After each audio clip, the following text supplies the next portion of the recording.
గ్రామాల అభివృద్ధికి ప్రవేశపెట్టిన ప్రధానమంత్రి గ్రామ సడక్ యోజన గ్రామీణుల జీవన ప్రమాణాలు సైతం మెరుగుపరుస్తున్నాయి.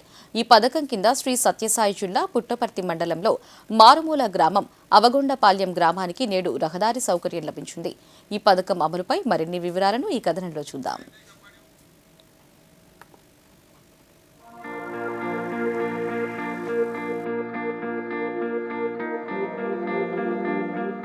దేశాభివృద్ధిలో రహదారులు కీలక పాత్ర పోషిస్తాయి.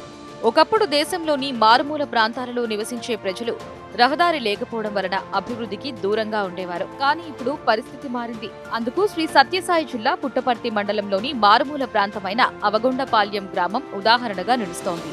పుట్టపర్తి ప్రధాన రహదారిని ఈ గ్రామానికి అనుసంధానించడంతో ఈ ఊరు వెలుగులోకి వచ్చింది. దాదాపుగా 1500 మంది జనాభా ఉన్న ఈ గ్రామం పుట్టపర్తికి 11 కిలోమీటర్ల దూరంలో ఉంది. దాదాపు 7 కిలోమీటర్ల మేర కొండ ప్రాంతాల నుంచి వెళ్లాల్సి వచ్చేది. గ్రామంలోని ప్రజలు కూరగాయలు, సరుకులు తెచ్చుకోవాలన్నా పుట్టపర్తి, బుక్కపట్నం గ్రామాలకు వెళ్లాల్సి వచ్చేది. ఈ కారణంగా కొంతమంది విద్యకు దూరమయ్యారు. అయితే ప్రధానమంత్రి గ్రామ సడక్ యోజనతో రహదారి సౌకర్యం లభించడంతో పిల్లలు చక్కగా చదువుకోగలుగుతున్నారు.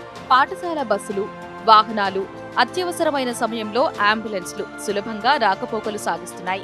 రహదారి సౌకర్యం పట్ల గ్రామస్తులు హర్షం వ్యక్తం చేస్తున్నారు.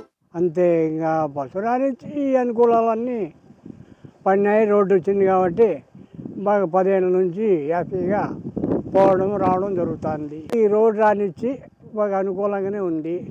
పోవడం రావడం ఏదో బస్సు లేకుండా ఆటోలో బండ్లో పెట్టుకొని ఇబ్బందులు వస్తాం. రోడ్డు లేదు. ఆ రోడ్డు వేయడం వల్ల మాకు ఇప్పుడు బాగుంది.